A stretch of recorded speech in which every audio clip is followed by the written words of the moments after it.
जय महाराष्ट्र. गेल्या आठवड्याभरात IPS अंजली कृष्णन यांचं प्रकरण महाराष्ट्रात चांगलंच गाजतंय. राज्याचे उपमुख्यमंत्री आणि पुण्याचे पालकमंत्री अजितदादा पवार यांनी त्यांच्या एका त्यांच्या मुरुम माफिया कार्यकर्त्यासाठी थेट अंजली कृष्णन यांना फोन केला आणि मग त्या बाकीच्या सगळ्या गोष्टी घडल्या.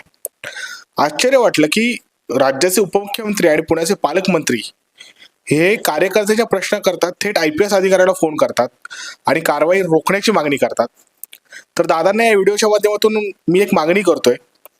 गेल्या अनेक महिन्यांपासून आम्ही त्या संदर्भात लढा देतोय की पुण्यामध्ये PMPML ची बस तिकीट दरांची भाडेवाढ झाली, दुपटी भाडेवाढ झाली.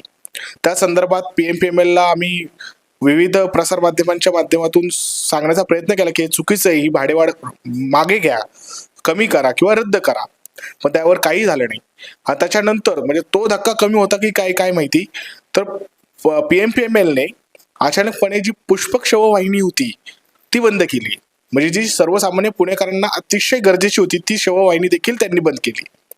तर नामदार अजितदादा पवार साहेब, जे राज्याचे उपमुख्यमंत्री आणि पुण्याचे पालकमंत्री आहेत, त्यांना ही विनंती आहे की या गोष्टीसाठी तुम्ही एकदा PMPMLच्या संचालकांना आणि महानगरपालिकेच्या आयुक्तांना फोन करा, जेणेकरून जनतेचे प्रश्न सुटतील.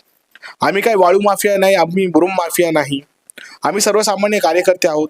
शिवसेना उद्धव बाळासाहेब ठाकरे गटाचे कार्यकर्ते आहोत.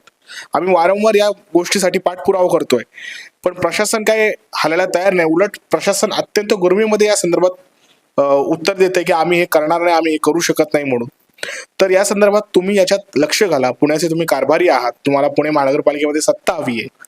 तर या गोष्टी जर ज्या जनतेच्या हिताच्या आहेत, तुम्ही जर त्या केल्या तर तुमच्यावर जो डाग लागतोय आत्ताचा विनाकारणचा, तो डाग देखील पुसण्यास मदत होईल.